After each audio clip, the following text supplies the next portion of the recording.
It is 12:59. Good afternoon from the 104.5 The Zone studios. I'm Jackson Williams. Around the NFL in Indianapolis, the Colts released former All-Pro and Pro Bowler linebacker Shaq Leonard. With a base salary of $15.6 million, Leonard is due $6.1 million for the rest of the year. Leonard was in Indy for 6 seasons, had 614 tackles, 12 interceptions, and 15 sacks. In Titans news, Will Levis missed practice yesterday, but teams are not required to disclose injury reports until Wednesday. Looking forward to getting an update on his status later this afternoon. In Vols news, number 2 Purdue and number 7 Tennessee played a basketball game in Hawaii in the Maui Invitational. The Boilermakers escaping with a 71-67 victory. Two teams combined for 78 free throws in a dogfight. For all your foundation repair and waterproofing needs, you need to visit USSTN.com. Breaking news at once on your home for the Titans and Vols. This is 104.5 The Zone.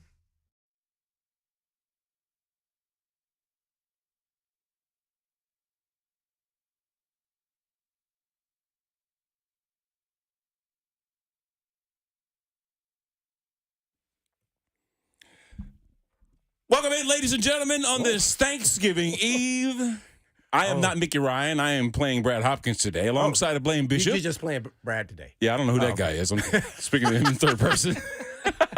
That was awesome. That was VY-ish, the third person. Yeah. Does VY talk about himself in third person? I think he did one time. It was hilarious. It was in an interview. Oh, man, it was funny. Anyway, so listen, it's Thanksgiving. Before we get into all the sports minutia, I got to ask you, bruh. What's that? What's your favorite fixin' around the Thanksgiving table? Oh, man, I'm not a foodie guy. What you mean you're not a foodie guy? You're supposed to be eating on this day. No, I am, but it's like I don't have a favorite. It's just, what I really love about Thanksgiving? What's that? It has nothing to do with the food.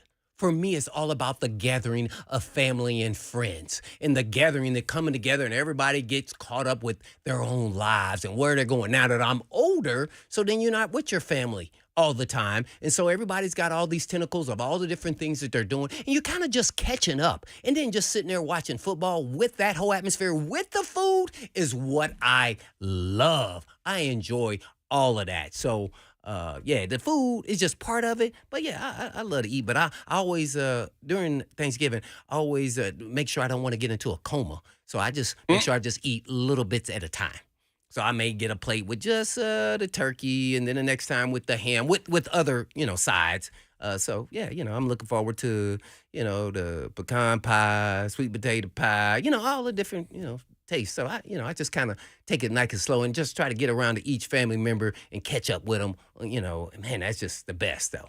That Hallmark moment was brought to you by Blaine Bishop. Oh, that was a Hallmark? so the food is not the mainstay, at least right now in my life. I know at a time when I was young, absolutely. I get it. Yeah, it's about the fellowship. It's about getting together with people that you don't normally, even though they may be family or closest to friends. You've got things going on during the day, during the week, and you don't get to commiserate like you do on Thanksgiving. Man, but eating is a part of it. So I love the in the turkey stuffing.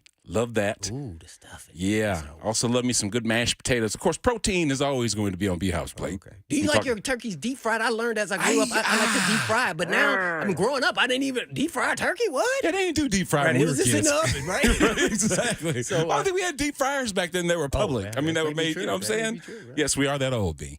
I know. But, it's a great Thanksgiving Eve here on the Blaine and Mickey Show. And, of course, we've got a star-studded cast of guests that are going to be joining us. The Titans get ready to take on the Panthers, so we're going to catch up with Mike Kaye.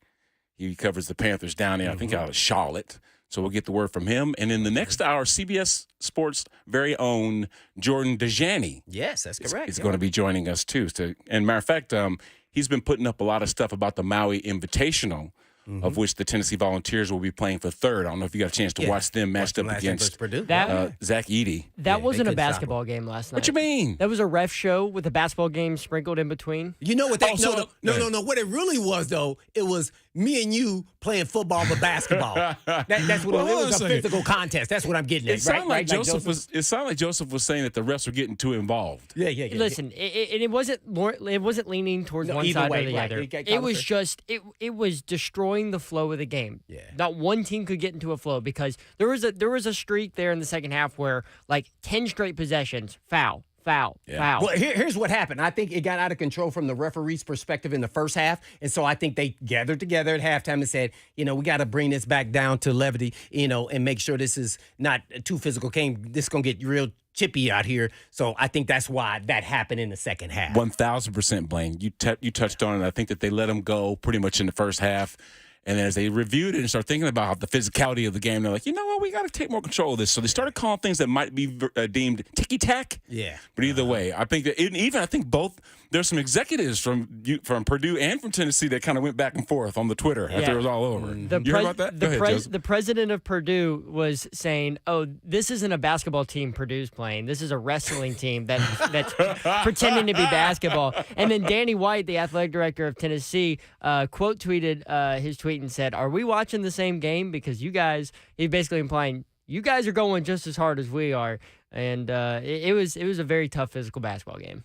I think anytime that you can deny their 7'3" Zach Edey the ball, which they were doing a lot of pressuring, outside the paint, not allowing him to get free looks at the basket. Because anytime that dude gets the ball in the paint, it's a dunk. Yeah, it's a score, right? And he and Lawyer, they actually did most of the point scoring for Purdue. He should be a lawyer. Yeah, no. Even though it's not spelled like that. Yeah, either way. By the way, safe travels for Mickey there. But I wanted to tell people, they only know the B-Hop that played with the Tennessee Titans. Tell them about your basketball career. You were a basketball player first. And tell them who you played with and all that. Let everybody know that you are that superb athlete. And actually, the Titans should actually sign you. All you got to do is pick up like 100 pounds, and then you'll be back to where you were. But tell them, see, the great basketball players turn into great tackles in the National Football League, and that helped with your footwork. So kind of explain a little bit about your high school and growing up playing basketball career. Well, thank you, Blaine. I appreciate you saying that. And football wasn't something that I saw myself as a high school kid playing. I thought I was going to be the next Charles Barkley, the ground mound rebound. Whoa, yes, what? Sir. Yes, sir. Played with A.C. Earl. A.C. Earl was actually the 13th pick of the Boston Celtics the same year that I was. Hawkeyes. Yes, sir. Matter of fact, I still think that he holds the Big Ten shot blocking record because he was a 7-footer in high school. And I was a tight end when I got my scholarship to go to Illinois, and I ate my way to tackle. So is that how you got to tackle, or they just moved you because they said? I'm glad you asked that because I thought for sure that it was because I couldn't get out of my breaks fast enough when Jeff George was throwing the football around. Because you remember Jeff? Oh, I played against him in high school. Yes, sir. Yeah, you remember the trigger, right? Yeah, he went undefeated in high school all 4 years. But I think that the offensive line coach was eyeballing me from the minute that I accepted a scholarship to Illinois. He said, you know what, that big joker's going to be playing tackle for me soon enough. So is it? Did he look at your big old badonka first? Yes, And that's what happened? my butt looked like a sack of pool balls. I'm telling you what. But I can get up and down the floor, you know. So I did love basketball. That was my passion. But I had to learn to love the game of football and for it to take me where my future is going to be. But, like a lot of kids, Blaine, we no doubt. played a lot of sports, did a lot of different things, and it's just something that football chose me, as they say. I learned all this my rookie year because we used to go play basketball together. And I was, the shortest guy always mostly. So I thought, oh, man, I'm always going to be the guy dribbling up. No!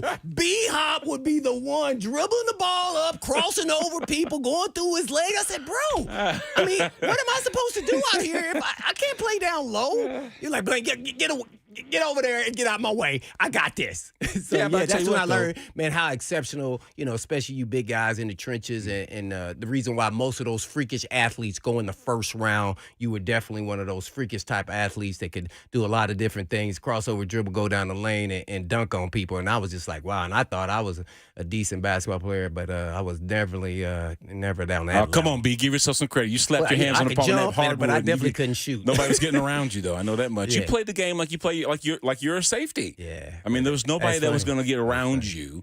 The way you played the game, sideline to sideline. I tell you what, man, it's just it just shows what we all had to do. Yeah. You were a running back at one point. Yeah. Matter of fact, I was a running back than you were in entire secondary. High school. I returned punts too in college. So I still was trying to get that feel out of it. My heart to heart, I would say I'm a running back, but I wasn't dumb enough to say when the coaches say you would be fourth string running back when I was at Ball State to you can compete to start.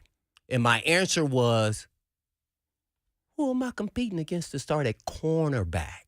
He said, don't worry about that. Coach Mentor, who was our DC, who's coached all over the place, Notre Dame as a DC. His son was at Vanderbilt a couple years ago. And he head coach of Cincinnati. He's bounced all around Kentucky, D.C. So, so he was the guy who really believed in me once I got to Ball State and said, you're going to be our cornerback. So the other guys started. They were there. And he said, I'll move that. We got that handle. So, yeah. But that's why I fell in love then. But I still love running back. But I was never going to be good enough to play running back in college. Not on that level anyway. So we all both were eye-opening experiences once you get through college and figure out where you fit in and fall in love with it. But I love football from day one, from the day I played since I was 6. So you've always been passionate about football? Absolutely. Yeah. From day one. It was like like brushing your teeth. It was part there. I was born. Did you watch this? Did you watch football when you were all the time? Yeah. Every single game. I even used to the broadcasters because I wanted to be a broadcaster too. So I would mimic those guys when they were calling the game and all that. Yeah, I was all in. Dun dun dun, dun dun dun, do do do do do do. Oh yeah, that's how I was as a kid doing all of that, man. I was all in. I go out and try to mimic their moves. I was a big Tony Dorsett guy. So when I got to play with his son. You have no idea what that meant to me. And I told him, I said, hey, it was my favorite player. I had the cleats with the flap. The Tony Dorsett cleats with the flap. Yeah, I was all in. You know, the funny thing is, I just thought about it. We both got to play with two greats, the sons of two greats, Anthony Dorsett. Junior. And Jared Payton. Oh. Remember Jared was a rapper. I thought for sure he was going to be on, somebody's on BET or something. But son of Walter Payton. Yeah. And wasn't obviously as accomplished a running back as his dad. And Anthony Dorsett played the other side of football. Yeah. Than his dad. But either way, it's kind of cool to see the legacies of kids that we played against. Joey Porter Jr. now establishing himself on the same franchise that his dad, Joey Porter, played on. And how are you going to miss it? We got somebody named Bryson. I mean, Hopkins. He's coming up. Is actually living through your dream and actually playing tight end. That means he's a better athlete than you. But he is a better athlete than me, and he's obviously smarter not to put the fork down so that we can stay at tight end. That's pretty cool. But maybe eventually he'll get to play with the Titans. Don't throw that out there. Don't put that out in the Hopkins atmosphere. Play for the Titans? What? Last week, Blaine, at the end of the weekend, feeling dejected about how the Titans game down in Jacksonville went, I put a poll up on my Twitter. Oh, what'd you say? I said, which loss was worse? The Titans lost to the Jags or the Vols lost to the Bulldogs? And it was resoundingly, probably because I put it up on Sunday, the Titans lost. More people were probably tuned in watching that game. And Georgia was the best team. Actually, there was number 2 then. Now the college football rankings have them at number 1, and deservedly so. I mean, they didn't just beat Tennessee. They boat raced Tennessee. But, looking at this weekend, I think that both of these teams are in winnable situations, the Vols and the Titans. But I'm going to ask you, is a must-win situation for both the Vols and the Titans. Vols hosting Vandy. Vandy's lost 9 straight. And, of course, we're talking about the Panthers that have one of the worst records, if not the worst record in the National Football League, and they come to Nashville as well. So I wonder, are they both these teams in a must-win situation? Well, I would say the Vols, this is easy to me, expected win. They're favored by 28. Wow. So that's an expected win. Yeah. I think it's a must-win for the Titans. If not, you're at the bottom of the barrel. 1-9 Panthers, it's a must-win. No question. If not, man, it's going to get rough sledding over here based off of, the last 20 or so games of Vrabel as the head coach. That's just, you can't lose to the Panthers. At home? Yeah. At home. Yeah. Nah, it's must-win. If the Vols lose to a Vanderbilt team that has lost 9 straight games in Neyland, it would just this city may turn upside down. Knoxville won't exist. Knoxville won't exist by Sunday morning. Yeah. But let me ask you this: would it be a party or would it be a memorial? Because Nashville is the house of Vanderbilt. Would they be happy that Vandy finally got off the snide against the Vols? You just got that wrong. We need to go to break. This is not the house of Vandy. This is the house of the Vols. This is the house of the Vols, bro.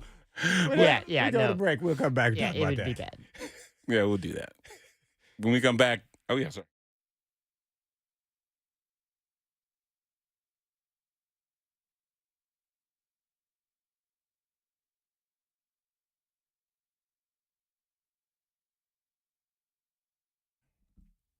For many of you who have lived here a long time, you already know Eurofix has been in Middle Tennessee area for your European car repair needs now for 24 years. And we've all gotten to watch them grow.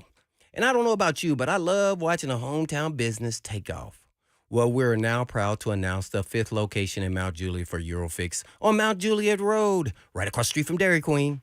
And Eurofix can serve you in Franklin, Hundred Oaks, Murfreesboro, Belmead, and now Mount Juliet. Pretty cool getting to watch a small town mechanic starting in a barn in his backyard in a single wide trailer and now grow to 5 locations repairing thousands of cars each month. And at Eurofix, you get a 3-year nationwide warranty and a free loaner car with every repair appointment. And all you have to do is just give them a call at 844-EUROFIX. That's right, 844-EUROFIX, or you can just visit them online at myEurofix.com. That's myEurofix.com. But always tell them Blaine sent you.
Life is busy. We could all use some extra time in our day, which is exactly why Two Rivers Ford offers mobile service. We'll bring the service to your driveway at no additional charge. Oil changes, brakes, batteries, the certified technicians at Two Rivers will perform basic maintenance on your vehicle wherever you are, so you'll have more time for moments like this. Schedule your mobile service appointment by scanning the QR code or calling Two Rivers Ford today.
Welcome back. It's Blaine and Mickey on this Thanksgiving Eve.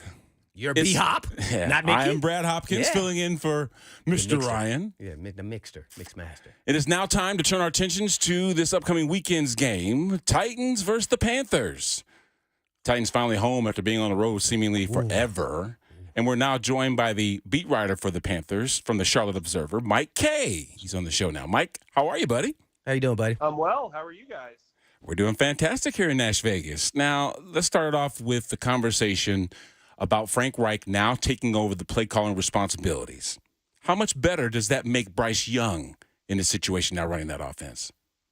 That remains to be seen. I mean, this has been an offense that has failed to eclipse 20 points for at least a month. Oh, They've only sounds really familiar. ever eclipsed 20 points in a non-blowout scenario once this season. So, while the Titans are only averaging 16.8 points a game, the Panthers are averaging less. And whether Frank Reich's calling the plays in his 2 stints or Thomas Brown is calling the plays, this offense just can't seem to function at a high level.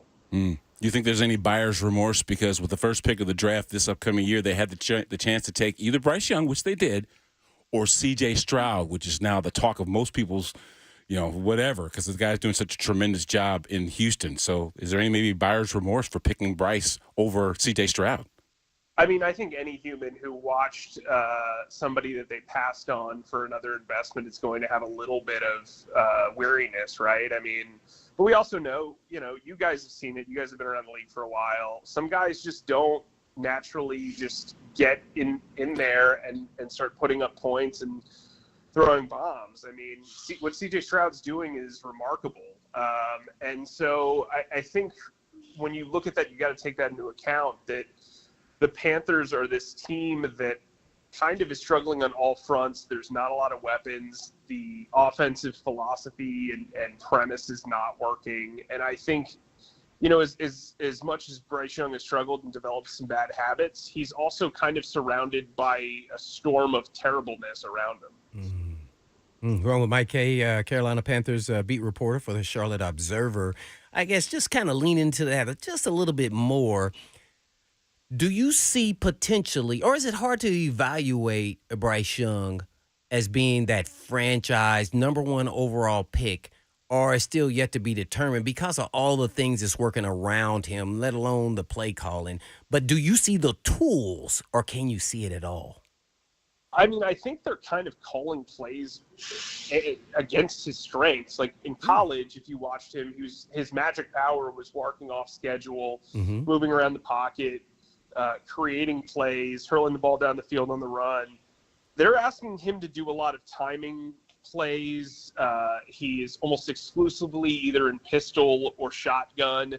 Their running game is not that prolific. So even, you guys know, if you're under center, it's easier to sell play action. But when you're doing it from shotgun every time and it's not working, I mean, teams are daring the Panthers to run, and they're throwing 30 to 40 times a game because the run isn't effective. Their offensive line has been the root of kind of all their evil this season. They just lost Austin Corbett again, who just came back from ACL surgery. He lasted 4 games. They lost their starting left guard in week 1 of the season.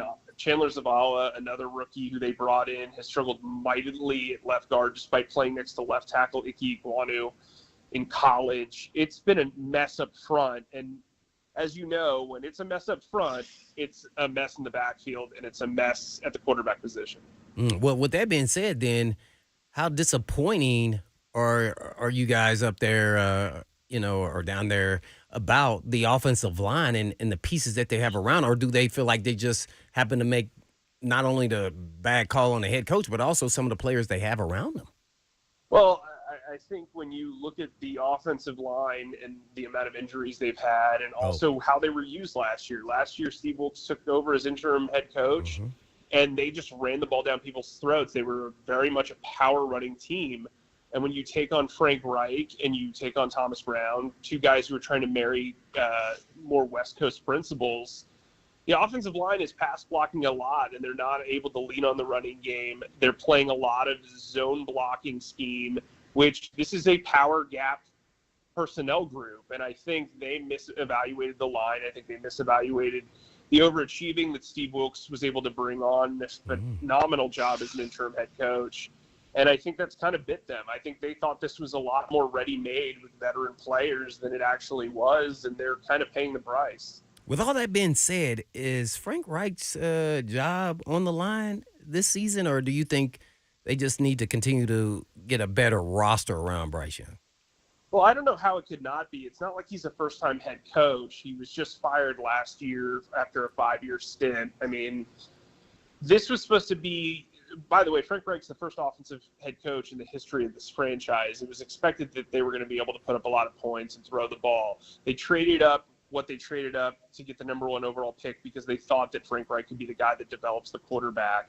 They thought they could have a very proficient offense. That has not happened. The defense has been fine under Ejiro Evero, but it's not like that's been stellar either. This was a team that felt the sting of Matt Rule for 3 seasons, and everybody felt like that was rock bottom. It turns out that's not exactly rock bottom, and here they are. And David Tepper's not a patient owner. I think GM Scott Fitterer and head coach Frank Reich are both kind of feeling a little bit of warmth on their seats. And, I mean, it wouldn't be shocking to see both of them go after the season. Mike Kaye, Carolina Panthers beat reporter for the Charlotte Observer. Now, one person that we know is going to be on the Titans' radar will be Adam Thielen. Adam seemed to get back on track last week, Mike, with Frank Reich calling the plays. I'm looking at DJ Chark Jr., I'm looking at Jonathan Mingo. These guys relatively have seemed to disappear. And we all know that it's more than just the guys up front in protecting the pocket that allow a quarterback to get time. Do you see Adam Thielen being a better part or more involved, having a better effect on this offense, getting himself open, allowing a place for Bryce Young to go with the football? Yeah, I mean, he's basically the only thing that works from a receiving standpoint at this point. I mean, he's getting targeted a bunch. Like, if Bryce Young is throwing to anybody but Adam Thielen, there's a large chance that it's either going to be a drop, a turnover, or a miscommunication, because Thielen is really his safety blanket and everybody else is kind of just,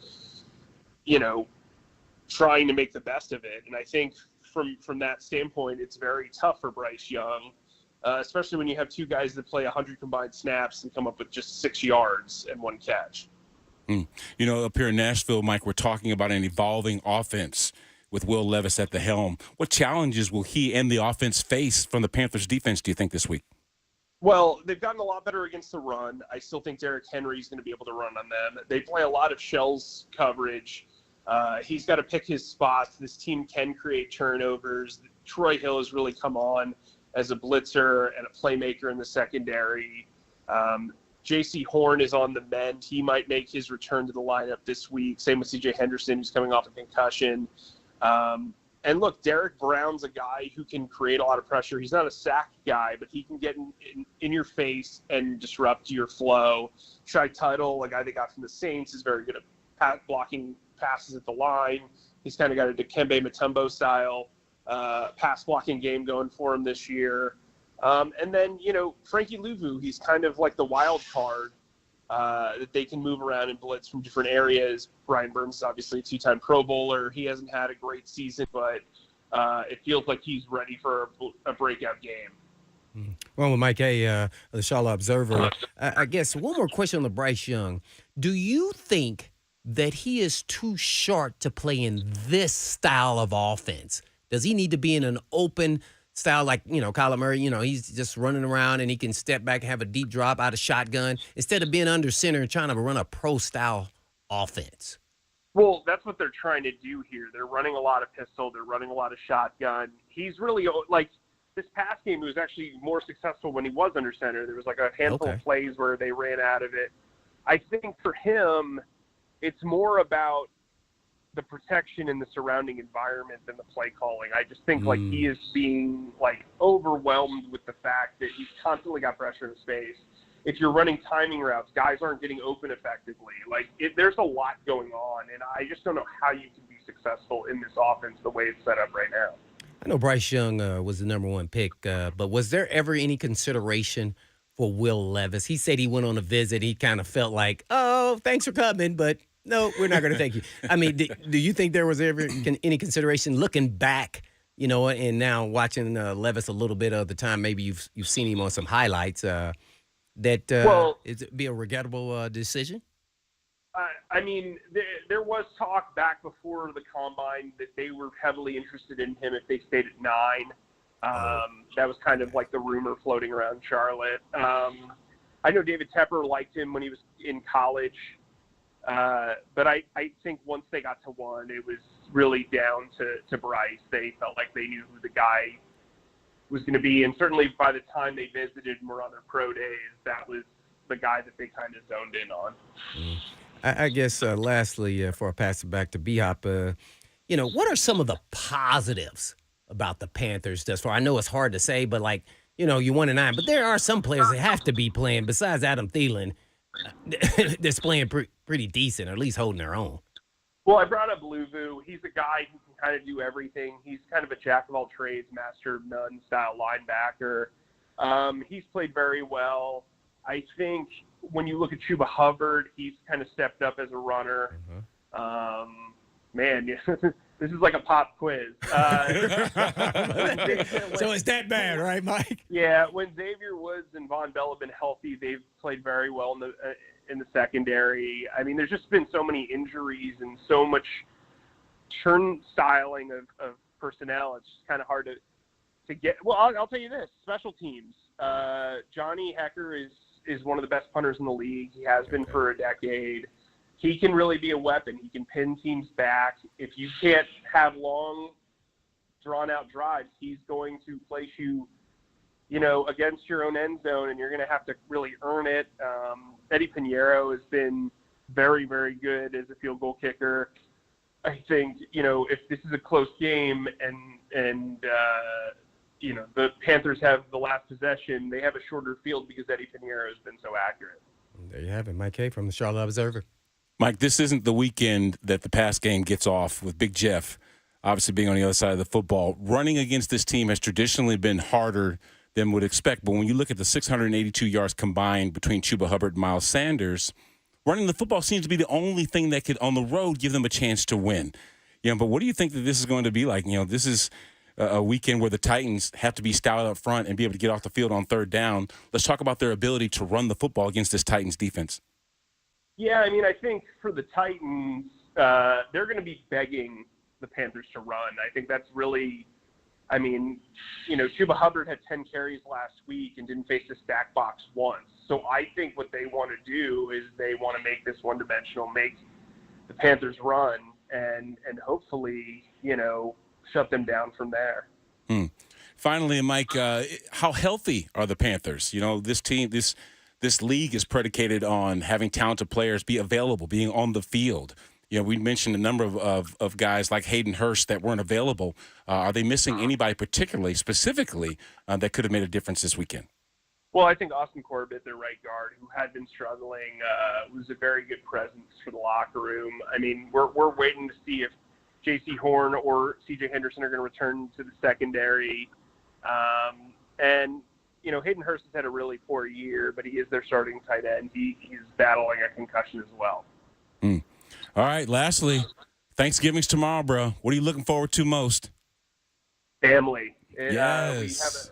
We have a soon-to-be 2-month-old and an older and a 4-year-old son. So it's going to be the young one's first Thanksgiving. So that's going to be really cool. That is fantastic, and we wish you a happy Thanksgiving here on the Blaine and Mickey. Oh, hold on a second. Yeah, I have Blaine's got one more for you. I have an invested interest. I just want to see where his health is. He went to my high school, Jeremy Chin, safety there, DB type.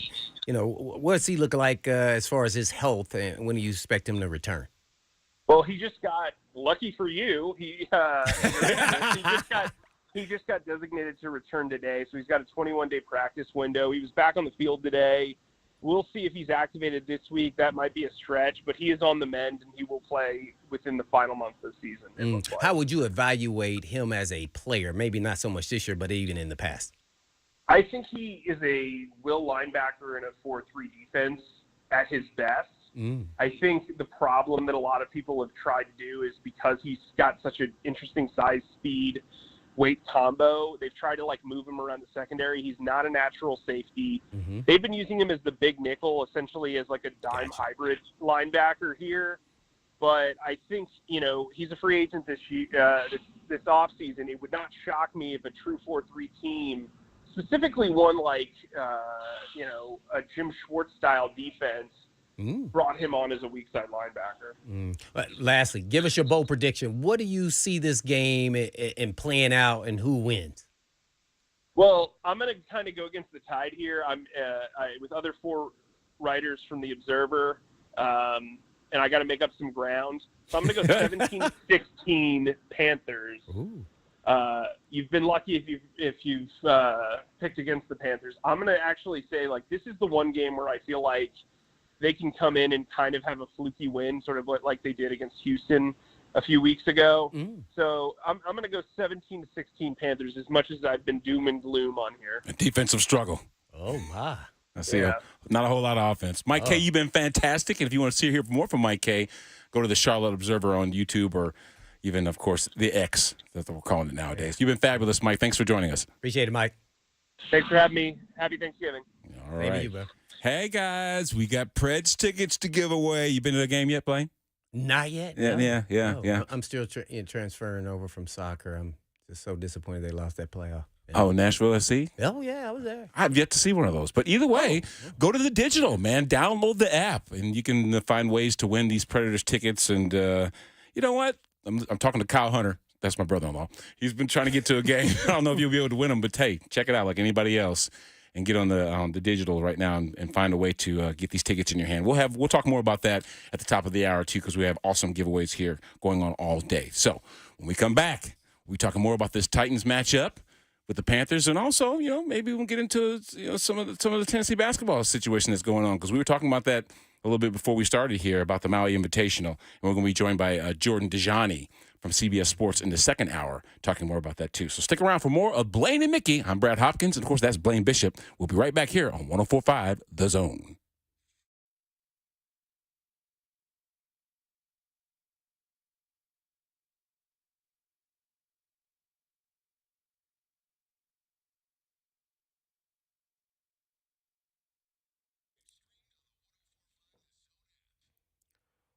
While you've been patiently preparing for the cooler overnight temps, your home's heating system may need some prep of its own.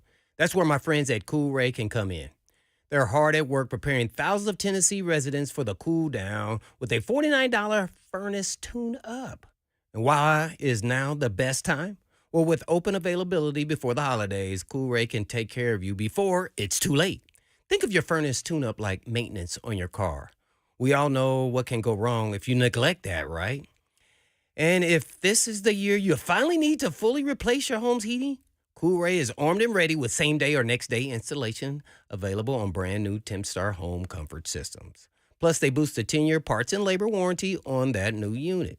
So schedule your $49 tune-up or any other heating, cooling, plumbing, or electrical-related visit by visiting online at coolray.com. No phone call, no wait, no worries. You pick the date and time that works for you. That's coolray.com.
Welcome back. It's Blaine and Mickey. Brad Hopkins filling in for Mickey Ryan today. The Titans just had their press conference a little less than 2 hours ago. We listened to Shane Bowen, the defensive coordinator, Tim Kelly, the offensive coordinator. A number of players like Derrick Henry took the podium as well. And you were there. I did. I asked Derrick Henry specifically about the attitude in the locker room. He didn't feel that there was any finger pointing. He didn't feel that there was any dissension, any division, anything that likes. They all know that they got to do their job. Of course, Tim Kelly talking about the low volume of plays. It does keep certain players like Derrick Henry from being able to get on track. And you know how Derrick is. This is a bowling ball. It takes a while to get rolling, right? Well, with that kind of low volume, it's hard for him to affect the game like he can affect the game. And that was part of it, too. But I also thought was interesting, Blaine, I want to get your thoughts on Tim Kelly saying that it's a collective, word for word. He said it's a collective effort determining what plays are up and down each week. That collective effort includes Ryan Tannehill, includes Will Levis, and maybe some other players that they feel are getting into the plays that they feel that they run best. What are your thoughts about Tim making this a collective as far as the things that they're running on offense from weekend to weekend? Well, that sounds like he's a smart coach. And that's right. That's I would sit down with Greg Williams after our defensive meeting. He would ask us, do you think we can handle the volume of some of the plays that we're doing? I say, well, I think, some of us can, some cannot, because they don't like that we haven't done this before.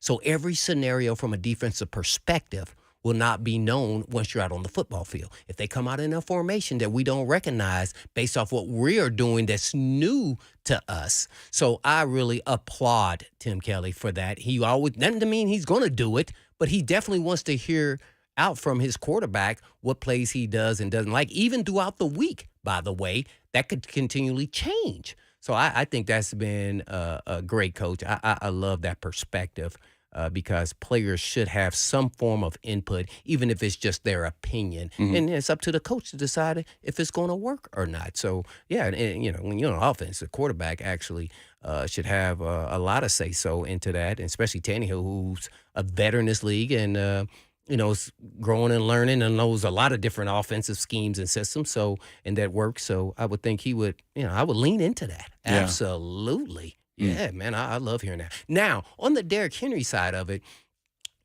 of him saying that there's no finger point, I don't think any player ever wants to point the finger at another player because your job is so hard individually as individuals. So when you point that finger, it better be pointing right back at yourself and make sure you're doing your job. But what I will say is what we were expecting him to say. You think he was going to speak out against his head coach? Right. So whether it's true or not, it's up to us as observers to observe and then gather information and determine if that's actually happening or not. Not Derrick Henry. Nobody's up there going to get up there and start pointing the finger at other different guys. So whether it's true or not, I don't know. But what do I expect him to say is exactly that. Being that he is one of the forefront leaders of the team. Obviously, behind the scenes, I'm sure he's saying, dang, why can't I get on the field more? Why can't I get the ball more? Come on now. He knows what he can do in this league. He's done it, and he can still do it.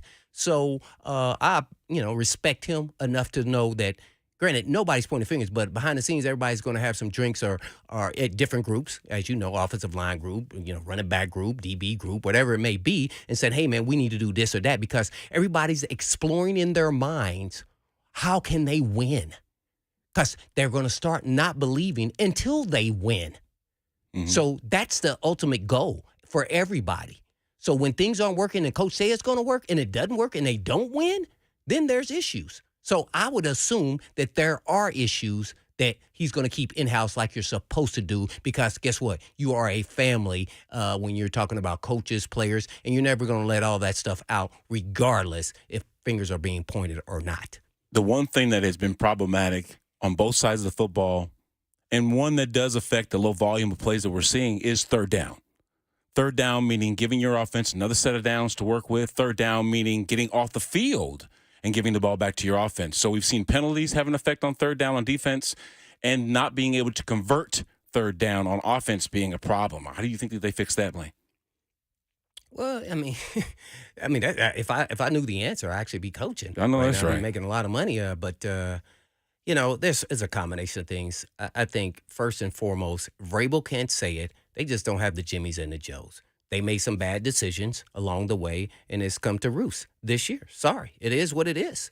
Dillard hasn't panned out, so you can't protect. And then you got guys who are backups or maybe not even NFL-level players that are out there or who are just, spot players on the offensive line is what I'm getting at. And so if you want to fix third down, I don't know if you're capable of doing that this season with that group, with the injuries on the offensive line and the bad decisions. I think they got some playmakers, and I think now guys are starting to press and trying to force things and then make mistakes. What about your side? What about your side of the football? The penalties have been defensively, huge in the secondary. Well, I think it's all built around the front, the defensive front, and they're not playing up to their capabilities based off their salary on a consistent basis. We saw last week Jeffrey Simmons played well, but you can never come out of a game saying that you played well because you lost. Yeah, it's hard to do that. You lost. So where are the pass rushers on the outside? Key, Landry, where are these guys? So then ultimately, if you have an average secondary or average corners, solid starters in this league, they then will be exposed. And that's what happens. And that's happening game in and game out. That's why I say I don't know if you can fix it, to be honest. Now, you can fix the things that are unforced errors, as I call them, because jumping for all sides and false starting and those things. But when they say, oh, it's easy, you're supposed to block this guy. Well, what if that guy is better than your guy? It's just that simple. Yeah. So, okay, when you went against, let's say, some elite passer, you're like, oh, man, he's a handful. Everybody has that guy. He didn't even have to be a Hall of Fame guy that you say, ooh, this guy gives me a little bit of trouble. Whatever reason, it was just that guy, right? Everybody has one guy. And I go, well, dang, I'm going to start the cheat code. I'm going to do whatever I can to guard Tony Gonzalez. I'm going to run up and hit him right when he steps the ball, and then he has no idea where I came from. Like, what? What are you doing there? You don't do that. That's not part of the coverage. Yeah, well, guess what? I'm going to try to shake and rattle him and do some things, and that's what I think they're doing, just maybe not the smart way. And everybody wants to win, but when you don't have the guys and things aren't working, you start pressing, trying to make it happen instead of letting it just happen as an athlete. That's where they're at, and they just don't have the Jimmys and the Joes. It is what it is. Yeah, real quick before we go to the break here, because we're just about at it. What were your thoughts? Yeah. Well, dialing up schemes also. Getting there with 4 sometimes is problematic. Any good quarterback will find the guy eventually, finds those creases in his zone. But a great quarterback, and I hope that this isn't the weekend that Bryce Young all of a sudden finds himself, since we were just talking to Mike Kaye about Adam Thielen. Right? Yeah, that get-right game. We just can't have it this weekend. But if we were able to, Arden Key, find that pass rush, Harold Landry, find that pass rush, guys that we know normally can get there consistently, then they'll give the back end a little more, opportunity to get picks and stuff like that, get turnovers, which is what this game is predicated on. Secondary is only as good as your front four, period.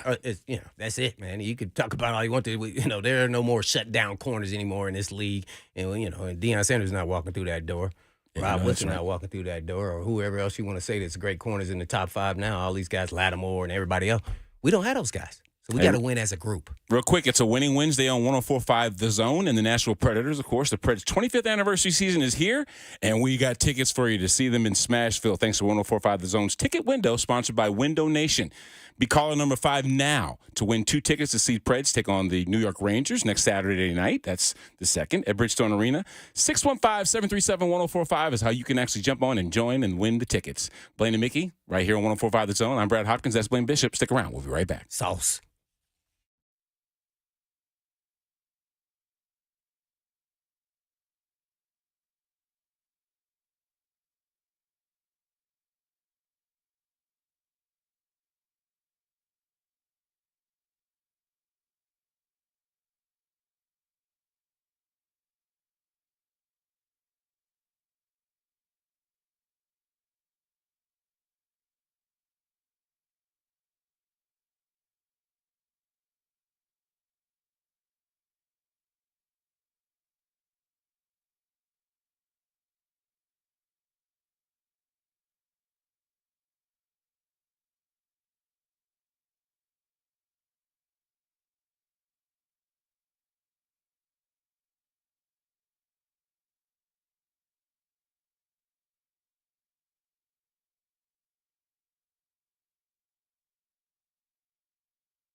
That's right. Just like the big voice said, this is the Blaine and Mickey Show. I'm Brad Hopkins filling in for Mr. Ryan. With about 8 minutes left in the first half, the Vols are leading the Kansas Jayhawks in the Maui Invitational. Actually, it's a battle for third place. We saw them fall admirably to the number 2 Purdue Boilermakers, who are playing in the championship against Marquette. Now, I think Marquette's for real. We'll talk about that later on with Jordan Dajani from CBS Sports, who will be joining us in about 20 minutes. But, Blaine, you and I were having a conversation about this upcoming game here in Tennessee. Panthers coming into town playing the Titans. And this is a dire strait for both teams. Imagine the implications if a one-win team were able to get off the snide of losing 9 straight, getting a W here 8 straight, getting a W here in Tennessee. The only team that they've beaten is the Texans. And I would imagine they caught them early before C.J. Stroud caught fire. But the ability for the Tennessee Titans to be able to defend their home, get a W after being on the road for so long, it's imperative that they get the win. It's like one turkey drumstick is left on the plate, man. You got 2 starving dogs trying to get to that bone. And guess what dog is going to win? The dog that's the meanest, the baddest, and I don't care. That's the whole point. Yeah. I'm super nervous because why are you nervous? If they lose this game, the wheels are going to fall off because the fans are going to look at the records and say we're supposed to beat them. They're not living in reality. Anybody can be beaten in the NFL, especially this team. You know what's funny is hopefully the home cooking helps out. I think about this. I think about guys doing their job, right? It's hard sometimes to just stay focused on doing your job when you see the whole world collapsing around you. You want to do something extra. You want to do something that is out of character, right? And sometimes that gets you into trouble. Well, you can't do that. Right, exactly. But when you see a panic situation like losing ball games, like not playing collectively, sometimes you do too much. When the plain simple thing is stop with the mistakes and just do your job. Yeah, easier said than done. But you got to have the Jimmys and the Joes. How do you do? All right, explain to us, all-pro offensive tackle, what is the issue with Andre Dillard? Let's start him, and then we'll go to Dylan Radins, young guy, I think, who potentially can be something, whether it's guard, tackle, whatever, or a backup in this league.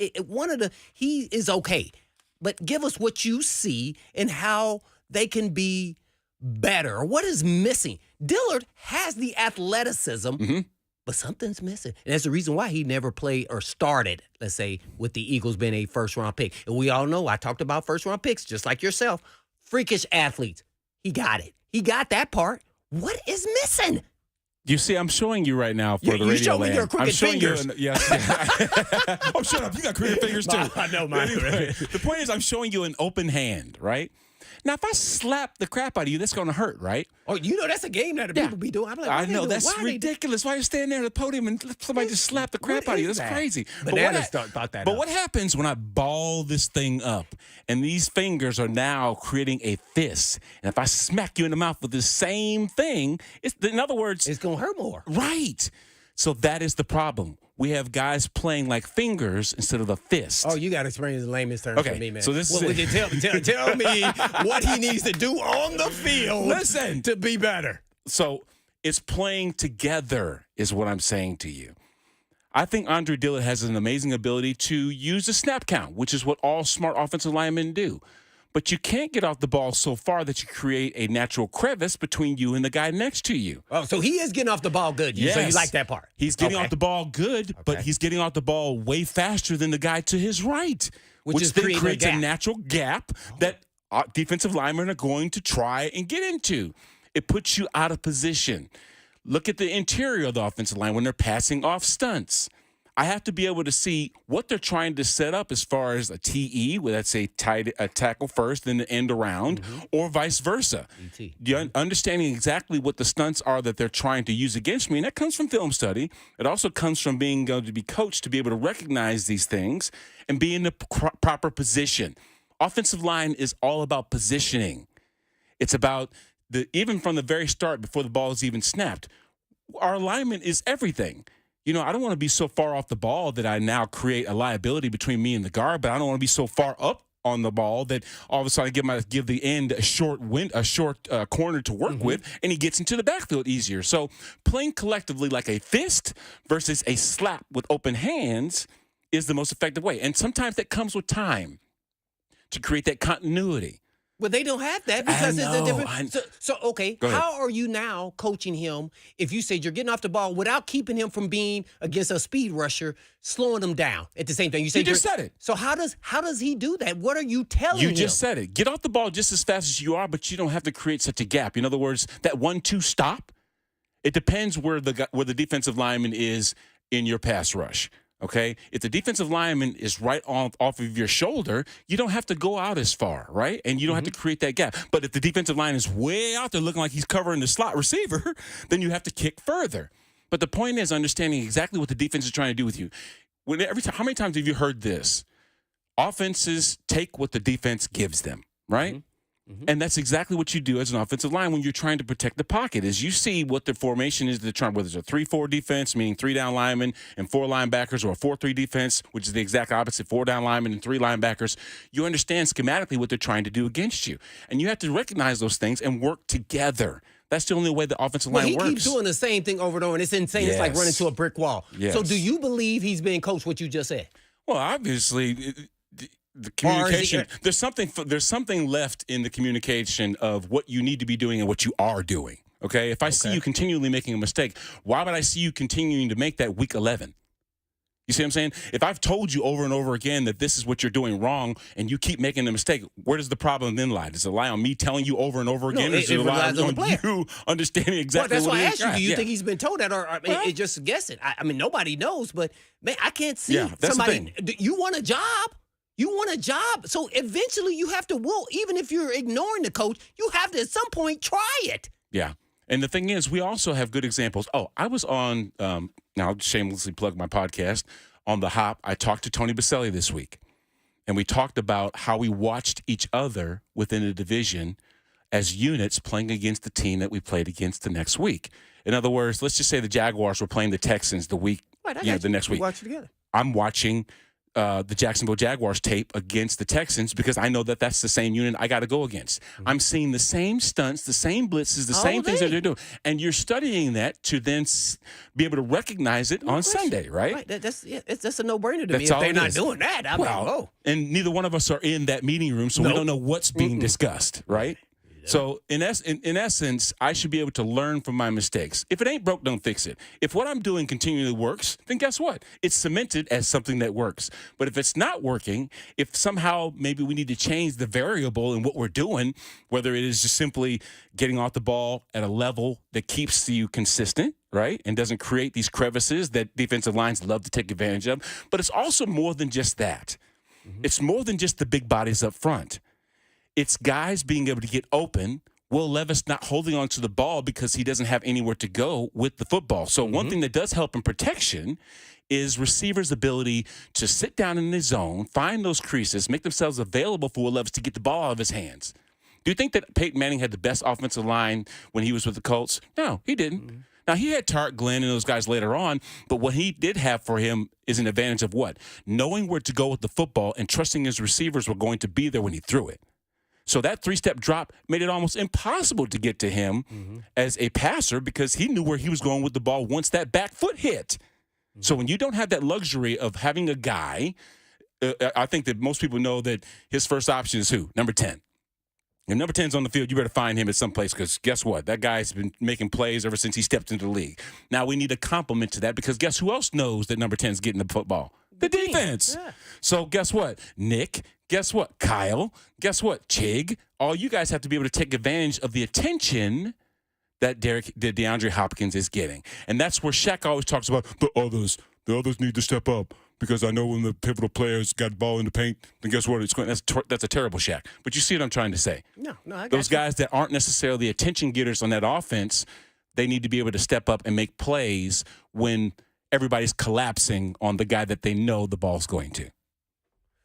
Yeah, I think I understand, and I think periodically everything on offense is about timing and everything else. But to me, it's about the Jimmies and the Joes, and it starts with the trenches, especially a Vrabel-built team. And if you can't run the ball, then you are doomed when it passes because now they're just steaming and waiting for you to go pass. It's hard to run the ball on 3rd and 10. Right. That's what I'm saying. You got to be able to run the football. So then that eliminates Derrick Henry. So we're not even good at run blocking. Let's say that. And then which they were at least last year. You know what helps with run blocking? And what we saw last year with Derrick Henry is attempts to run the football. And when you don't have that by converting third down and giving yourself a fresh set of downs to work with, you have limited plays and you're not in a position to be able to run the football like you would want to. I would love to be able to, like when Art Smith was here, Derrick Henry right, Derrick Henry left pass, Derrick Henry up the middle, Derrick Henry right, Derrick Henry, and just you play off of the pass, you play off of the run game because now you've established the line of scrimmage. You're winning up front. But that takes volume to be able to do that. Derrick Henry is a locomotive. He's not a Porsche. You see what I'm saying? Well, he's getting smashed now. He's a broke down. You see what I'm saying, though? Boy, he getting smashed as soon as he get the ball. I feel bad for him. What did the Baltimore Ravens say they needed to do when they were over in England? Get to Derrick before he gets that third step, because that third step, it's over. Cancel Christmas, bro. This guy is not. You're not bringing him down with one guy particularly, and that's what they did the best. They were able to get into the backfield. It's hard for Derrick Henry to then start getting going. Once, there's bodies hanging around him, he can't get going that way. Now, Tajay Spears does a tremendous job of making that first guy miss. Derrick Henry does a tremendous job of making that first guy look like a speed bump. But he also has to get to that third step to be able to do that. I've got a interesting stat for you. Do you know who? First off, do you know how many plays per game the Tennessee Titans run? Well, last week they didn't run. Yeah, well, I'm sure that affected the average last week. What's the number? 56.5. Do you know where that ranks in the NFL? It's probably the bottom third. Dead last. Dang. Well, I was right. Dead last. Not that right, but either way. 56.5 plays per game. Only 38 last week. Yeah. And guess what happens when that happens over 11 weeks? Halfway through the game, I'm talking about on Monday, when you're watching film, we're taking a break at halftime. Offensive players are leaving the building. That's not right. And if it continues, players start going, dang, man, y'all get all the pub. Y'all the one making the money. Y'all the ones they talking about. We still got another hour to go. Where y'all going? Hey, man, bye. See ya. What? It's silly. No, that's what happens. We got to step away, man. We got Jordan Dajani from CBS Sports. He'll be joining us in here in just a few minutes. And, hey, after Jordan, the show is yours. 737-1045. Jump on if you want to yell at Blaine like I always say, or even just compliment me. No, I'm just kidding. That's true, too. It's Blaine and Mickey right here on 1045 The Zone.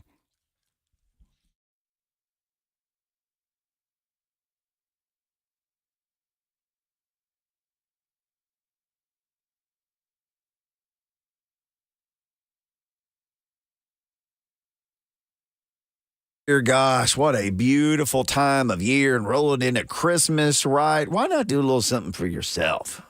Maybe you're not thankful that you've lost your hair, but guess what? Just roll on into the next holiday and give yourself your hair back with the best in the business, PAI, We Grow Hair, WeGrowHair.com. Matter of fact, I'll challenge you. You're probably not working right now. You can just chill out. Go to WeGrowHair.com. Go there. I'll give you a second. I can't give you too many. I only got 60. But check out that website, WeGrowHair.com. Real people, real results, different therapy options to get your hair back, to keep the hair that you have. Think about those Christmas pictures and how good you'd look sitting there next to Grandma and Aunt Sally with all that beautiful hair back on your head. Well, it's time to do it. It's 2023. The technology is there, but the technology can't help you if you don't call PAI, if you don't call We Grow Hair. Permanent, natural results from the company you can trust, PAI Medical Group, WeGrowHair.com. Don't wait. Call now, 615-376-6010.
We are back.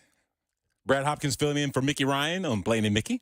You know, when I hear this, I see you moving your feet real quick and then getting on the floor and then spinning on your back. Stop. This ain't a breakdancing song, bro. Yeah, well, I know, but that's what I see you doing. Did you ever do that in the locker room? I think I saw you. Yeah, y'all used to do the worm, do all of that. Yeah, I thought I saw you doing Let's that. find out if Jordan Dajani ever did any of that stuff. Jordan, welcome in. How I you think doing he from did. CBS? I think he did. I think he did, man. Jordan joins us from CBS Sports right here. Now, do you ever break dance, Jordan? What's this song do for you when you hear it? What's going on, guys? Thanks for having me on the show. No, I'm definitely not a break dancer. That seems like a really fun skill to have. After a couple drinks and a wedding, maybe you'll see me break dance. But no, I would not consider myself a very good dancer. Yeah, Banana said he does that all the time at the weddings, but he won't. That's so funny. Banana Joseph. You know what, Jordan? Let's just jump into last Monday night. I want to talk about the Eagles and the Chiefs real quick before we jump into the Titans-Panthers this upcoming weekend. And maybe even a little of the Maui Invitational. It just seemed like everybody was on the Chiefs bandwagon at the beginning of the season, and they couldn't wait for something to happen, that other shoe to drop. And when Kelsey took the podium with the Lombardi last year and was saying none of y'all believed in us, maybe that's where the Chiefs want to be right now.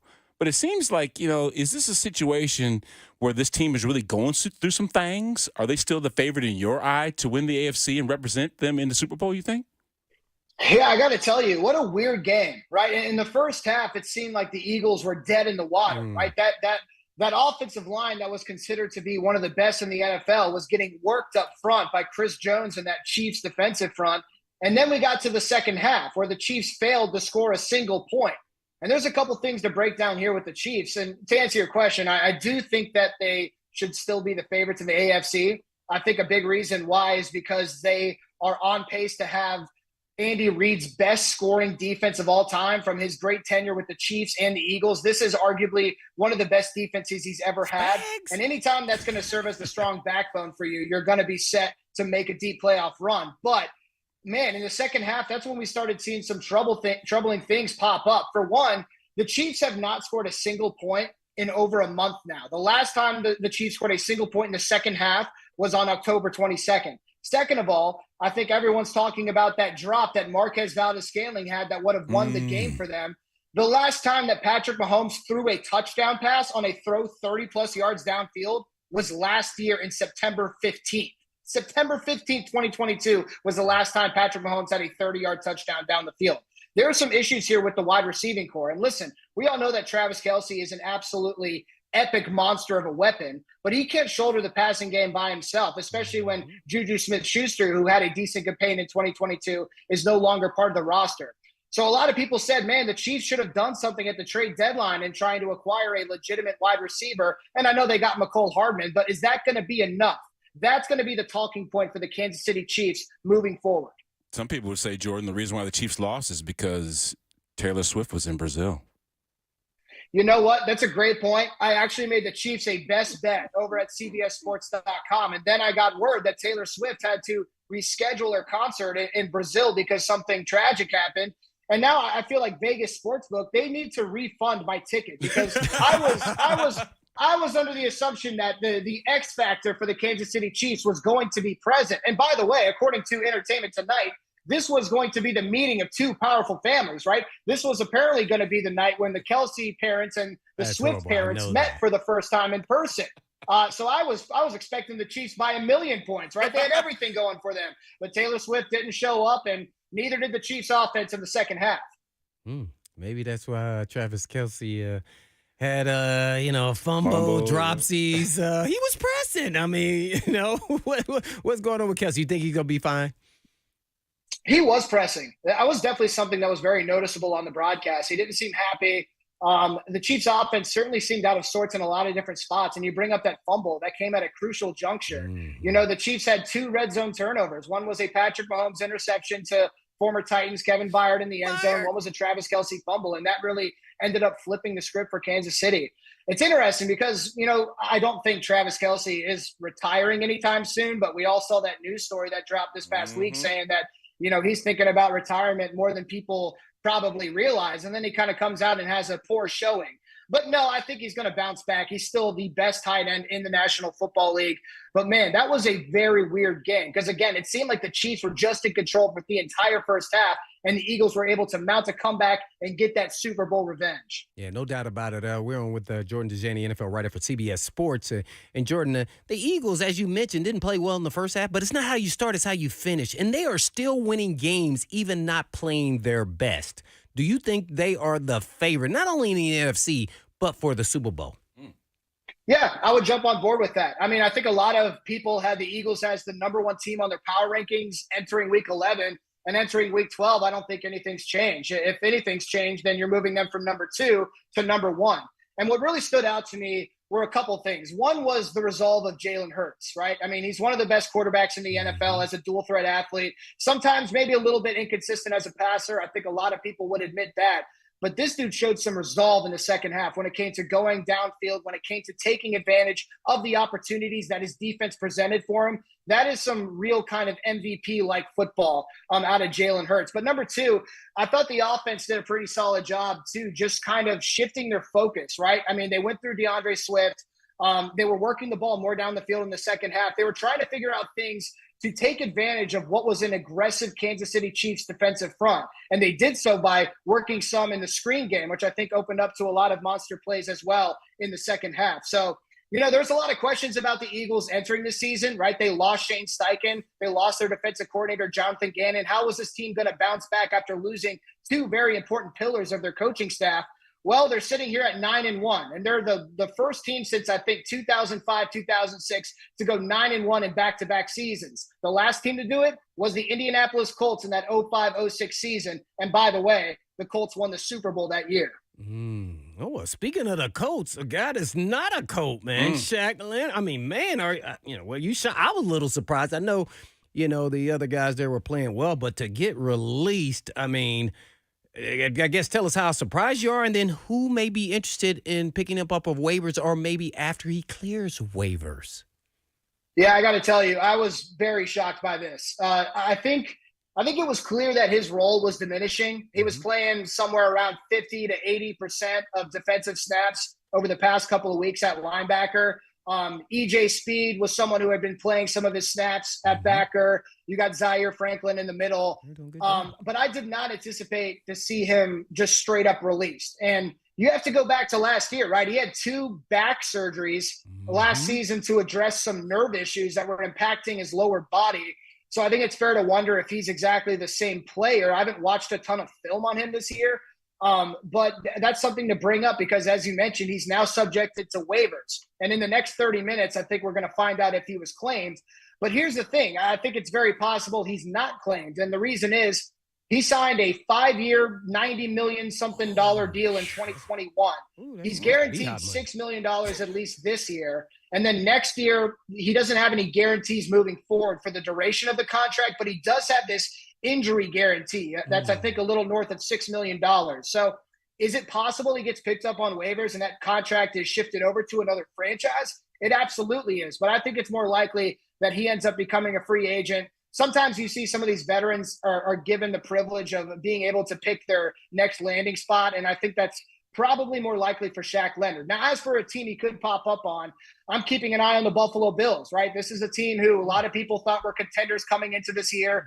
They've fallen on hard times, but more specifically, they've suffered some serious injuries on the defensive side of the ball. Daquan Jones, linebacker Matt Milano, Tre'Davious White. If they can get a legitimate linebacker, someone who can be a 3-down guy who kind of replaces that Matt Milano guy, maybe Shaq Leonard is a player that front office is interested in. The Buffalo Bills, of course, have to do something to get back on track. And I'll bring up the Philadelphia Eagles as well. I knew right? it. That's what Howie I was going to say. It's Howie Roseman, man. It's Howie Roseman. He's out there for all these great moves. If anytime you have a star released for one reason or another, Howie Roseman is absolutely going to reach down to his scouting department and ask what's up. So Shaq Leonard is someone who could join the Philadelphia Eagles. But I'll also bring this up too. I mean, he clearly had a falling out with the Indianapolis Colts. So what if he wants to stick around in the AFC South? What if he's looking at the Houston Texans with DeMeco Ryans, and that's a system he wants to operate in? What about the Jacksonville Jaguars? Maybe he wants to get some revenge against his former team. So maybe the AFC South could be the dark horse of these Shaq Leonard sweepstakes. I didn't hear you say the Titans. Man, I just said the whole AFC South, man. You never know. I doubt if I did not say the Titans. I have to ask you real quick about your Steelers firing their OC, Matt Canada. I know that's your team. You predicted them. They are winning games. Not pretty, but they are winning games. So how are they managing this new OC, combined work with, one guy doing one thing and the other guy's going to be calling plays? I mean, man, how is this going to work? You think it's going to work? I got to tell you, I mean, it's surprising, right? It's surprising in the best way possible. And why is it surprising? Well, this is the first time the Steelers have made a head coach or coordinator change mid-season since, I believe, 1941. So a lot of people were not anticipating a change to be made mid-season, even though the argument was clearly it should have been made. So good for the Steelers. I'm sure their fan base is celebrating. Now, the Steelers never gained 400 yards of total offense during Canada's 45 games as coordinator, right? It seemed to get worse and worse. And then, of course, it didn't get any better this past weekend against the Cleveland Browns with a historically great defense. And I've told you for a year now, right? I think the Steelers have the talent on offense to be better than what they've shown. I think a lot of people can agree with that. I don't know if Kenny Pickett is a franchise quarterback, but he showed a little bit of flashes towards the end of his rookie season and come from behind games. Now, as for the play calling duties, I believe running backs coach Eddie Faulkner is the new quote unquote offensive coordinator. And then the quarterbacks coach Mike Sullivan is going to be involved in the play calling. I would imagine that both of them are going to have some input when it comes to play calling. But man, when you make a change like this for a franchise who is in the win column more often than not, but at the same time struggling on offense, it could be something that sparks something loose. And I think that's what's going to be fun to see what happens this next weekend. Jordan Dajani, NFL writer for CBS Sports. Hey, Jordan, the national pundits seem to be in agreement about the future for Will Levis here in Nashville. And this weekend is the battle of 2023 draft picks, Bryce Young and, of course, Will Levis. Give us your thoughts about Will Levis being the lead of this offense and where you think Bryce Young is, leading the Carolina Panthers into this weekend. Yeah, I think Will Levis has won me over. Just in terms of he obviously had a historic debut against the Atlanta Falcons, but I don't want to put all my stock into that. But talking with him in a couple of interviews I've done, I think he's convinced me that he has the right mindset that is needed when it comes to trying to develop as a young signal caller in this league. He understands he's not going to hit the ground running and be an MVP candidate immediately. He has a lot of things to learn. So I'm optimistic about Will Levis being the franchise quarterback for the Titans. But as we've seen over the past couple of games, it's not like he has a lot of help, right? I mean, there's some play calling questions. The offensive line is operating at a very poor level, which is not allowing him to play to the best of his ability. So, and you go over to the Carolina Panthers, you can say the exact same thing, except I would argue that Bryce Young is in a worse situation. I mean, I thought Frank Reich was arguably the hire of this coaching carousel, but it's been a disaster, right? He gives away play calling duties and he takes them back. They only have one win on the season. That win came when his offensive coordinator was calling plays against the Houston Texans. Bryce Young is statistically one of the worst quarterbacks in the NFL. Their offensive line is dealing with injuries. The defense as a whole is dealing with injuries. The offense is stagnant. It's anemic. Bryce Young has not been able to show what he's capable of as a young quarterback. So that's really tough to see because everyone's saying, oh, Bryce Young's a bust. He's not going to be able to rebound. I'm not giving up on him just yet. I don't know if Frank Reich and his coaching staff are long for Charlotte. I have no idea what's going to happen after 2023. But this quarterback definitely has some potential. Unfortunately, the quarterback that was selected right after him looks like the greatest thing since sliced bread, which isn't good for Carolina Panthers fans. Yeah, expound on that. Because as a matter of fact, I was going to bring up Anthony Richardson, who now is on IR for the Indianapolis Colts, but the other team in the AFC South is C.J. Stroud. That might be a Rookie of the Year candidate. Tell us your thoughts about him, what he's doing down for Houston. Yeah, I think he's all but wrapped up. Offensive Rookie of the Year. I have my sports book up right now because I'm a degenerate. He's minus 4,000 to win Offensive Rookie of the Year. So he's definitely going to win that award. Now he finds himself in the MVP conversation, right? I don't think he's going to win MVP, and I'm sure his stock kind of took a hit last week when he threw 3 interceptions against the Arizona Cardinals. But, man, C.J. Stroud has really, really impressed me. And he's impressed me by being a good processor of the quarterback position. I mean, it feels like he's really comfortable in this offense, right? It feels like he's comfortable coming off of play action. He's comfortable dodging edge rushers. He's comfortable under pressure. He's comfortable getting outside the pocket. And something I've brought up to you guys a couple times on this show is that it seems like he's getting more comfortable week after week. And that's what you want to see from some of these rookie quarterbacks, is that they're learning and that they're developing each Sunday. And I think we've seen that from C.J. Stroud. So here we are. The Texans really do appear to have found their franchise quarterback, and they also have a head coach who's in the running for Coach of the Year in the NFL as well. So it seems like the Texans, after a few tumultuous seasons, are finally on solid ground. Jordan Dajani, NFL writer for CBS Sports. Let's just follow that up. Jags versus Texans. Man, this is for the AFC South, at least as of right now, man. Determine the AFC South. Who do you see winning this game? I'm excited for this, man. I know a lot of people probably don't view this as the game of the week, but I sure do. As you mentioned, it could be for the AFC South. It's pretty wild to imagine that we're already in the second half of the regular season here in 2023. So I think there's an X factor for this matchup that we have to keep an eye on, and that's the Jaguars secondary versus C.J. Stroud. The Jaguars secondary statistically is among the bottom 5 in the NFL. Now, I had a big question about the Jaguars defense coming into the season, if they were able to hold up their end of the bargain, if you will, right? We know the Jaguars are pretty stacked on offense, but this defense last year really struggled. I think the Jaguars defense this season has played a lot better than I expected. I think they actually lead the NFL in takeaways, which is really good to see. But when it comes to giving up yards through the air, that is something that they have been doing over the past couple of weeks. We saw what the San Francisco 49ers did to them in Jacksonville. And as I mentioned, C.J. Stroud, someone who's gaining confidence week to week, who's becoming confident and has shown the ability to stretch the field with some very talented wideouts like Nico Collins, Tank Dell, Noah Brown. That's going to be the X factor in this matchup, is the Texans wide receiving core and C.J. Stroud versus the Jaguars pass rush and their secondary as well. So all that to say, I'm leaning towards the Houston Texans right now because they have an opportunity to really make a statement in this division with the win against the Jacksonville Jaguars, sweep the season series. My money's on Houston this weekend. Well, who's your money on Buffalo at the Eagles? Uh-oh. Oh, man, yeah. This is a classic stay away for me. I'm not going to be placing big bucks on this game because it's interesting, right? I mean, you got the Philadelphia Eagles who are sitting at 9-1. Who are coming off of an emotional victory. They return home, but they're on a bit of a short week. And then you have the Buffalo Bills, who might have gotten right against the New York Jets. I mean, Joe Brady came in as the offensive play caller and dropped, 32 points against what was perceived to be one of the best defenses in the NFL. So I am open to any possibility here. I want to see the Buffalo Bills have the opportunity to stretch the ball down the field. And speaking of bad secondaries, I mean, the Philadelphia Eagles, their secondary is not as good as it was in 2022. So that's kind of the weak spot on this defense. You know, we saw some miscues against the Kansas City Chiefs. Kevin Byard gave up a touchdown early in the game. I want to see Josh Allen stretch the field with Gabe Davis, Stephon Diggs. I think this could be a really entertaining matchup. Speaking of entertainment, there's some Thanksgiving games. Which one are you looking forward to?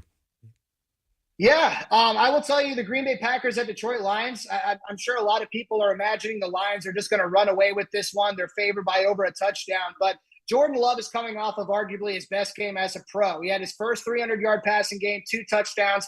And I get that the Chargers are a very bad defense. But guess what? The Detroit Lions defense has not been that good either. And that's something that we are ignoring for some reason here in the NFL world. Everyone's in love with the Lions offense. Well, people aren't realizing that their defense is not doing very well. And I feel like that's something that they need if they're going to be a legitimate Lombardi contender, if you will. So maybe the Packers keep it close in Detroit. I'm excited to see how that one shakes out.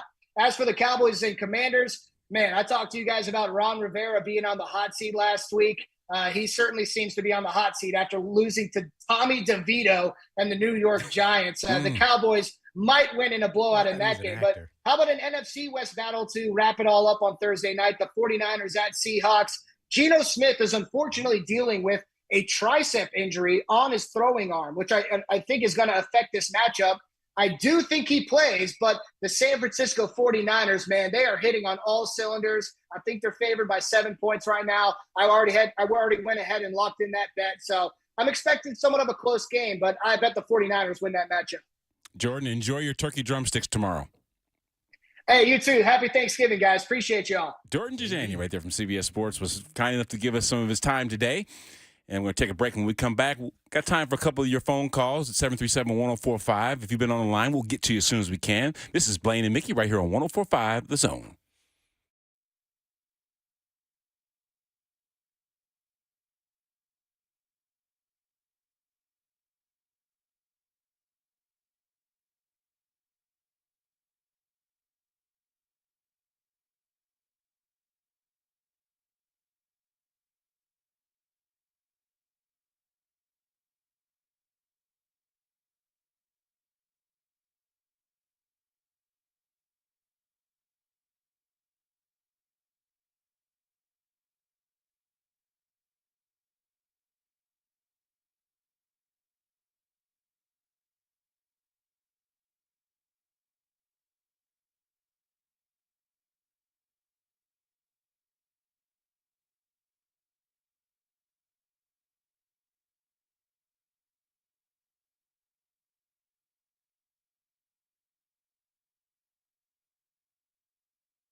Final segment of Blaine and Mickey.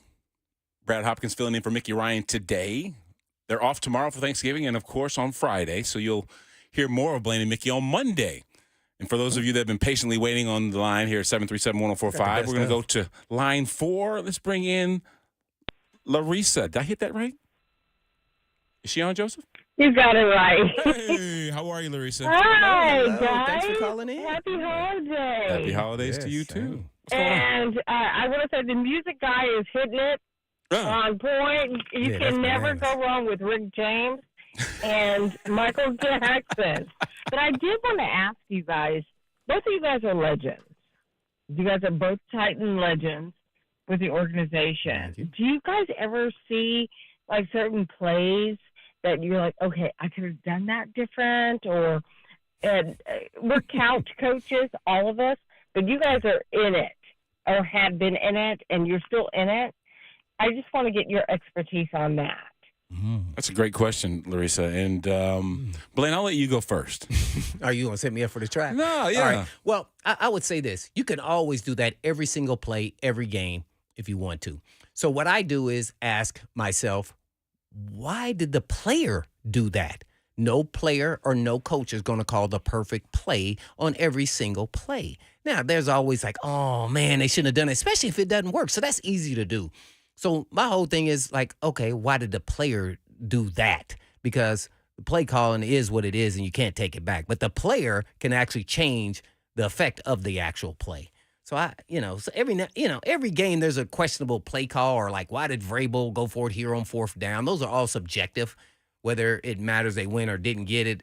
There was a time there, like, why didn't they just run Derrick Henry? Then he get run up the middle, and then he gets stopped, and then go, why didn't they pass the ball? So I'm just like a fan like everybody else, not knowing all the inner workings of the organization. So definitely I would say I do that and even more throughout a game, and I get just as pissed when they lose, just like everybody else. I really want the Titans to do well. So, yeah, I definitely do it. What they practice during the week is exactly what you should see on Sunday. That is by design. So every offensive play is designed to score, and every defensive situation is designed to shut down the offense from being able to make that score. So there's 2 questions, Larissa, that I always ask myself during a play. Did they do their job, and what were the circumstances? Sometimes the guy across from you is just better than you are. It's just harder that day to do your job because he's so exceptionally good at doing his job, and that does play into the effect of what happens in the play. Right. That's the execution that they keep saying about. Right. But execution, like you just mentioned, Blaine, is a huge part of it. Did I do what I'm trained to do? And if I didn't do what I'm trained to do, why didn't I do that? Sometimes maybe the guy got off the ball faster than you did, and you just got out of your stance late, and next thing you know, the play's blowing up. Or the guy ran past you because you got caught peeking in the backfield and didn't necessarily see that it was a go route and wasn't a corner or a dig. That's why I said I look at the player. Right. See, so that's the way I look at it. I always look at it by did the player do the responsible thing of what he was supposed to do, what he was trained to do? And then you just go from there. Sometimes the guy just makes a play on you. Sometimes you just make a mistake. And unfortunately, if I can just tie it into what we're dealing with today, is there are a lot of young players, there are a lot of unproven players that are still trying to find their way. And they make those mistakes that ultimately are costing them down in distances. They're costing them conversion of But third. you chose those yeah. young players, by the way. Sometimes it's just availability. Don't you think that if it were possible right now to go grab a bunch of first-rounders and stick them all up front, you would? Well, there's not a bunch of first-rounders sitting at home right now waiting for Mike Vrabel and Rand Carthon to call them. So you just deal with what you've got, what you have available to deal with. And nobody's practice squad player is available for you to all of a sudden turn around your roster because he's on somebody else's practice squad right. for a reason. May get lucky every now and then, but I'm you're just right. saying, right. Yeah. Well, thanks for the call, Larissa. Appreciate that. Great job. But, B, I think that's what it comes down to. It's like the little things, the attention to details sometimes get lost in translation when you're trying to make a play. You know what I mean? And when you're struggling, when things aren't going necessarily as well as you would like, sometimes you get out of sorts and you do some things that are uncharacteristic, and you can get caught with your pants down sometimes. Well, is that because the play didn't work or you didn't execute it, or are you reaching because you don't believe that the play was going to work? How about that? Matter of fact, some people were talking about with Matt Canada losing his job, it was easy to see the effect of some of the play calls because the guys didn't believe in it. So they say, first off, if the players that are running the plays don't believe in the play that's being called, how well do you think it will be run? It won't. Yeah, so that's why they always ask the question, Did the coach lose the locker room? And what they mean by that question is, are the guys still confident that you have the ability to put them into position to win? That's what it comes down to. Yeah. Would you say Najee Harris kind of looked around for a brief second and paused before his answers? His silence was deafening, basically is what you're saying. Now, I'm not saying that that's the root cause of Matt Canada getting his job taken away from him, but I think that Mike Tomlin said it best. We're not peeing on the fire. Man, man, he is straight up Tomlin, boy. He keeps it real, and hey, this is a business, and I respect Matt Canada, but things were moving too slow for me, and it was time to make a change. Yeah, he said scoring points is what the offense's job is to do. Well, speaking of change, do you think Vrabel will make a change since things aren't working at any position group, or Yeah. Well, I think that a lot of times in the league, change is a bad thing. You know what I mean? And if you don't have options when you change, I mean, what's the difference? Sometimes rearranging the deck chairs on the Titanic ain't gonna stop the ship from sinking. You see what I'm saying? Don't make change just for the sake of making change. Just for the sake of change, don't do it. I get it. That's what we all want to see. We want to see something different. We want to see something new. But don't coaches do that all the time? Just point the finger like, well, it wasn't me. Let me after the season, not in midseason, but after the season. Let's make a change. I don't see much happening in the next 5 weeks that's all of a sudden going to resurrect the Titans. You know what I'm saying? Because the Jimmy and Joe's not changing. Yeah, Jimmy's and Joe's. That's what it comes down to. Blaine, you're always fun to work with, brother, and I hope that you have a fantastic Thanksgiving. Oh, yes. And everyone out there listening to 104.5 and all the stations here, wish everybody a happy Thanksgiving, man. Yeah. Be safe out there, too. A lot of people traveling. So be careful out there. What do we say, Blaine? In the meantime. In between time. Peace.